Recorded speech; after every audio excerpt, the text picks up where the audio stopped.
Hi guys. So నేను ఇప్పటి వరకు అంటే 90 డేస్ ఛాలెంజ్ స్టార్ట్ చేసి 75 డేస్ అయింది.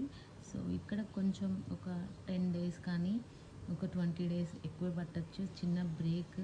సో పొద్దుటూరు నుంచి నేను పర్మనెంట్గా ముంబైకి షిఫ్ట్ అయిపోతున్నా. సో ఈ వీక్ అంతా జిమ్కి వెళ్ళలేదు. ఈ హడావిడే సరిపోయింది నాకు. లగేజ్ ప్యాక్ చేసుకోవడం, పార్సెల్స్లో వేయడం, ఇంట్లో అన్నీ ప్యాక్ చేసుకోవడము, హడావిడి తెచ్చుకోవడం, పెట్టుకోవడమే సరిపోయింది. సో నాకు ఇంకా వీడితో కూడా వీడిని చూసుకోవాలి మధ్య మధ్యలో. సో అందుకే జిమ్కి కూడా పోలేదు ఈ వీక్ అంతా నేను. సో ఈవినింగ్ మాకు ట్రైన్ ఉంది. సో అక్కడికి వెళ్ళి నేను కొంచెం సెట్ అయిన తర్వాత మళ్ళీ స్టార్ట్ చేస్తాను ఈ 15 డేస్ది.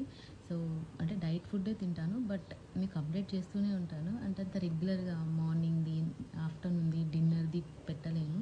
సో అన్నీ సర్దుకుంటూ కొంచెం అన్నీ సెట్ చేసుకోవాలి కదా అక్కడ. మళ్ళీ న్యూ ప్లేస్, న్యూ పీపుల్, అవంతా. సో అందుకే నేను కొంచెం సెట్ అయిన తర్వాత మళ్ళీ 15 డేస్ది నేను కంటిన్యూ చేస్తాను. సో మీకు అందరూ అర్థం చేసుకుంటారని